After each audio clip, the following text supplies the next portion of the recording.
वालेकुम friends, welcome to our channel. तो friends, आज हम एम टी कैट के जो है शेड्यूल के बारे में सारी बातचीत करेंगे कि जिस तरह एक टेस्ट हुए थे एम टी कैट। सबसे पहले तो दोस्तों, जो संडे वाले दिन एमटी कैट का जो टेस्ट था वो कंडक्ट हुआ था। तो टेस्ट कंडक्ट होने के बाद ही स्टूडेंट्स की जो है वो कंप्लेंट्स आना शुरू हो गई थी। तो स्टूडेंट्स के कंप्लेंट्स देखने के बाद जो पीएमसी के प्रेसिडेंट हैं, उन्होंने मंगल वाले दिन जो है वो एक पोस्ट एनालिसिस मीटिंग, जो कि तकरीबन हर साल ही एमटी कैट के टेस्ट के बाद होती है, वो रखने का फ़ैसला किया। तो उस मीटिंग में पीएमसी के प्रेसिडेंट ने ख़ुद भी शिरकत की और उसके बाद तमाम जो है एडमिटिंग यूनिवर्सिटीज़, जिसमें UHS है, बुलान है, डो यूनिवर्सिटी है, शहीद जुल्फ़िकार अली भुट्टो मेडिकल यूनिवर्सिटी है, UHS वन यूनिवर्सिटी है, तो उन सब के जो वीसीज़ हैं, वाइस चांसलर्स, उन्होंने शिरकत की।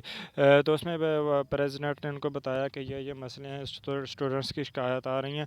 तो उन्होंने जो वाइस चांसलर्स है, उन्होंने ये एडमिट किया कि हाँ, हमसे पेपर बनाते वक्त ये गलतियाँ हुई हैं। जो कुछ MCQs हैं वो आउट ऑफ सिलेबस हैं और आंसर शीट में भी कुछ गलतियाँ की गई हैं।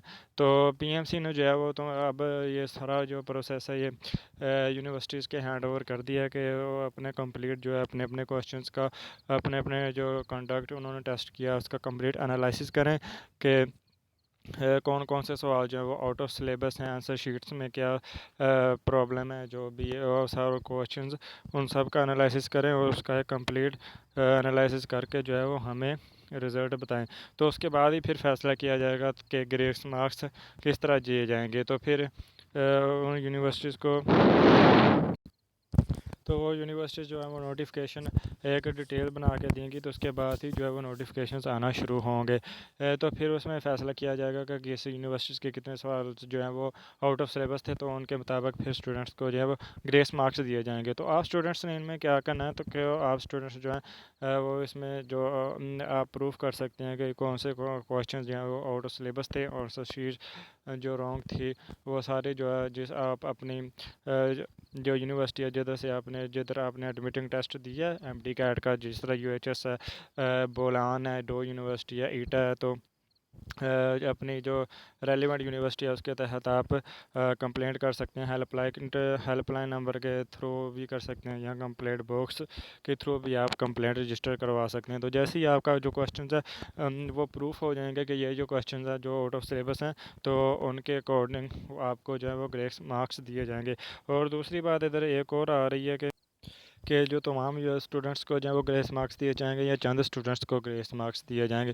तो फ्रेंड्स, द स्टूडेंट्स, जब भी ऐसा कोई मसला आता है कि जिसमें जो क्वेश्चन है वो आउट ऑफ सिलेबस हो, या उसमें मल्टीपल आंसर जो हैं उसके ठीक हो रहे हों, या इस तरह की कोई एम्बिगिटी पाई जा रही हो, तो उस जो MCQs के हैं वो तमाम स्टूडेंट्स को ही नंबर मिलते हैं। तो वो MCQ जो है वो कोर्स से टेस्ट से डिलीट कर दिया जाता है। जैसा कि अगर आपके 200 मार्क्स का पेपर है, 200 MCQs हैं, तो अगर कोई आपका एक क्वेश्चन आउट ऑफ सिलेबस या एम्बिगिटी जिसमें पाई जाती है, इस तरह का MCQs आ जाता है, तो वो टेस्ट से डिलीट कर दिया जाता है। मतलब कि आपके फिर 199 MCQs में से मार्क्स लगेंगे, तो एक नंबर के आप सबको जो है वो ग्रेस मार्क्स दे दिए जाएंगे। और अगर 15 MCQs हैं वो इस तरह टाइप के आ गए हैं कि जिनमें एम्बिगिटी या आउट ऑफ सिलेबस है, तो फिर 185 पीछे आपके MCQs बचेंगे और 15 MCQs जो हैं वो डिलीट हो जाएंगे। तो वो फिर 15 जो आपको ग्रेस मार्क्स दे दिए जाएंगे। तो फिर उसके बाद जो 185 हैं उनमें से फिर फैसला किया जाएगा कि किसके कितने MCQs रॉन्ग है और कितने MCQs जो हैं वो ठीक है। तो फ्रेंड, इसमें जो है वो किसी अगर 15 ग्रेस मार्क्स दिए जाते हैं तो इसमें किसी इंडिविजुअल का जो फ़ायदा नहीं है, बल्कि जैसे ही अगर किसी एक UHS के अगर फ़र्ज़ करें 15 MCQs के ग्रेस मार्क्स मिलते हैं, तो उसमें सबको मिलेंगे, फिर ऊपर नीचे की बात नहीं है। तो जो वो 15 तो सबको मिल जाएंगे, बाकियों में फिर फैसला हो जाएगा किसके ज़्यादा गलत है किसके ज़्यादा ठीक है। लेकिन ये ओवरऑल एवरेज जो है वो ज़्यादा हो जाएगी, लेकिन इसका किसी भी इंडिविजुअल को कोई फ़ायदा नहीं है। तो एक और अहम जो इधर गौर करने वाली दोस्तों बात है कि फ़र्ज़ करें कि अगर UHS में कोई 10 MCQs हैं जो आउट ऑफ सिलेबस हैं, या डो में 15 आ जाते हैं, या शहीद जुल्फ़िकार में 16-17 आ जाती हैं, इसी तरह बुलान में, ईटा में। तो मतलब हर यूनिवर्सिटी का अलहदा एमटी का टेस्ट है, तो उनके एमसीक्यूज आउट ऑफ सिलेबस की तादाद भी हर एक की डिफरेंट होगी, तो उन्हें उस हिसाब से ग्रेस मार्क्स मिलेंगे। अगर यूएचएस में 15 है तो उनको 15 एमसीक्यूज के ग्रेस मार्क्स मिलेंगे। शहीदुल अफ़्कार में 17 है तो उनको 17 यूनिवर्सिटीज़ के 17 एमसीक्यूज के ग्रेस मार्क्स मिलेंगे। तो आपने इनमें परेशान नहीं हो जाना कि उनको ज़्यादा मिल रहे हैं या उनको कम मिल रहे हैं, लेकिन बल्कि जिस टेस्ट में ज़्यादा डिफ़िकल्टीज़ होंगी, ज़्यादा मिस्टेक्स होंगी, उसको उस हिसाब से ग्रेस मार्क्स दिए जाएंगे। तो जब ये ग्रेस मार्क्स दिए जाएंगे, और ये सबको दिए जाएंगे क्योंकि ये रोल है, तो इसमें किसी भी इंडिविजुअल का नहीं बल्कि रिलेटिव जो है वो एक एवरेज परसेंटेज जो है वो हाई होगी। इसमें किसी इंडिविजुअल का फ़ायदा या नुकसान नहीं होगा। तो ग्रेस मार्क्स मिलने के बाद भी अगर किसी कोई स्टूडेंट से 5 नंबर आ गया, तो ग्रेस मार्क्स मिलने के बाद भी 5 नंबर आगे ही रहेगा। इसमें जो कंपटीशन है वो उतना ही रहेगा।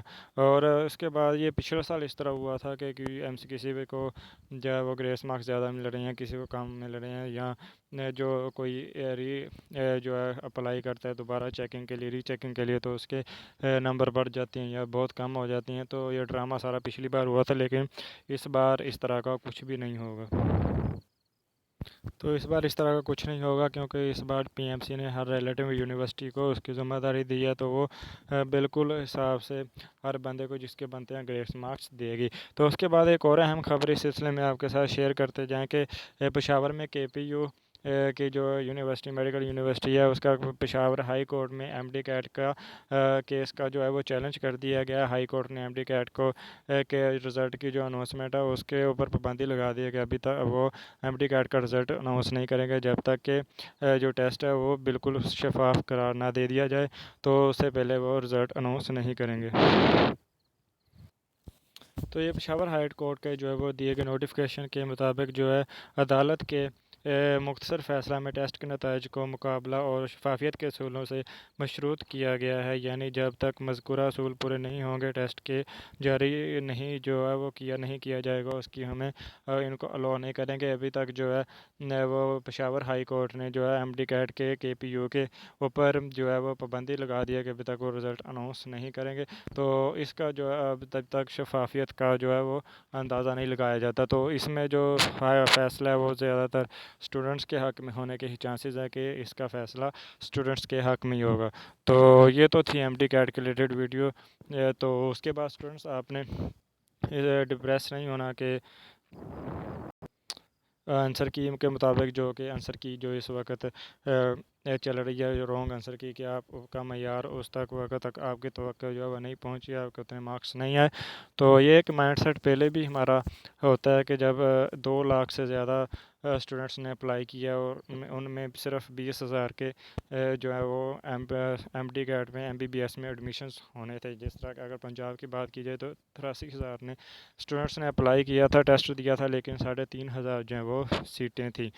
तो बाकी फिर जो 80,000 हैं या 1,85,000 हैं, उन्होंने फिर क्या करना है, किसी और पोस्ट ग्रेजुएट अंडर ग्रेजुएट में लेना है। एक बैकअप प्लान होता है।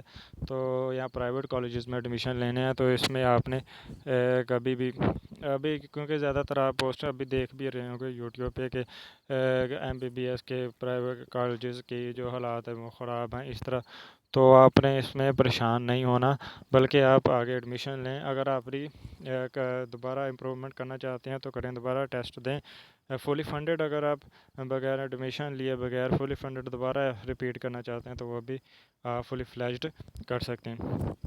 और उसके अलावा जो मेडिकल कॉलेजेस की जो डिटेल है वो भी मैं इस वीडियो में बता दूंगा कि इसके अलावा और कौन से प्राइवेट मेडिकल कॉलेजेस में एडमिशन्स ओपन है, या कोई भी डी फार्म का रिलेटेड या कोई और भी मेडिकल रिलेटेड एडमिशन्स जो हैं वो उसके ऊपर डिटेल वीडियो बनाकर मैं अपलोड कर दूंगा। तो उम्मीद करता हूँ स्टूडेंट्स के ये वीडियो आपको बहुत पसंद आई होगी। तो मज़ीद एमडी कैट के रिलेटेड या किसी भी यूनिवर्सिटी के एडमिशन्स के रिलेटेड, जॉब्स के रिलेटेड, एचईसी स्कॉलरशिप्स और फॉरनर स्कॉलरशिप्स के रिलेटेड कोई भी इंफॉर्मेशन जानने के लिए हमारे चैनल को सब्सक्राइब करें और साथ में लगे बेल आइकन को दबा लें ताकि नई से नई वीडियो का नोटिफिकेशन आप तक पहुंचता रहे। And if you have any question then comment me in my comment section, I will try my best to give answer of all of your questions, and never forget to subscribe our channel. Once again, thank you.